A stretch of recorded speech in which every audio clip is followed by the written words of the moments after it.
Hello from New Mexico, even though I'm currently living in Texas. New Mexico State's academic training requirements require 48 hours of curriculum.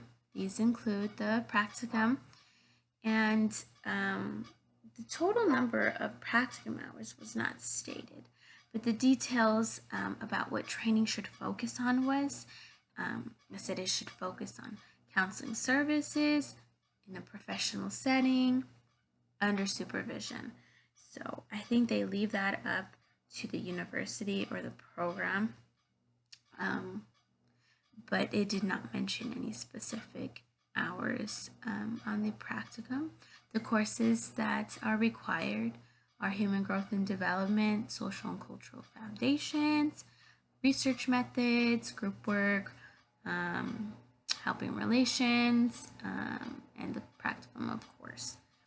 So I did not find anything on postmasters requirements, but I did find a continuing educations tab where for the 2-year license renewal period, you have to complete 40 hours of continuing education. From those 40 hours, only 12 may be internet-based and another 12 may be home-based, where you are teaching yourself like through books, through articles, so forth. If you fail to complete these hours or submit documentation, you may be feed, your license may be suspended, all of those bad things. So an approved supervisor was defined as a supportive and educated individual registered as a mental health counselor that delivers counseling services effectively. So the board only requires approved supervisors, and they only accept approved supervisors. So I thought that was a high standard to have, a good standard to have. The examinations tab did not specifically talk about the examinations that were needed per license, if that makes sense. The examinations tab talked about registration, application fees, anything like that.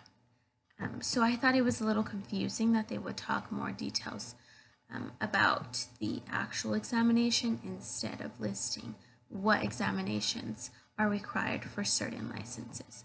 That was found under each license tab. Different license tabs gave the different examinations that were required for that license. These included, the NCE was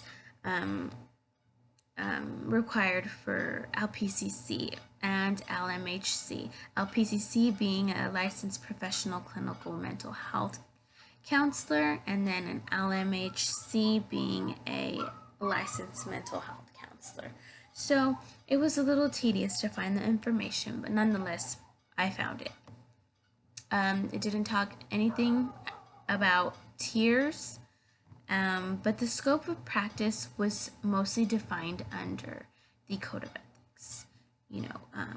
What a professional can and can't do, conduct, integrity, competence, everything like that, including confidentiality and responsibilities to clients or to themselves. Last but not least, any other miscellaneous topics that I found were temporary and emergency licensure. Temporary is explained in the title. It's a temporary license. One person may not have more than 3 temporary licenses issued to them. As for the emergency license, that is only for renewal. So I was a little confused. You may not get an emergency license if it is your first time getting a license. It's just for renewal purposes. So I thought that was pretty interesting to read about emergency licensure.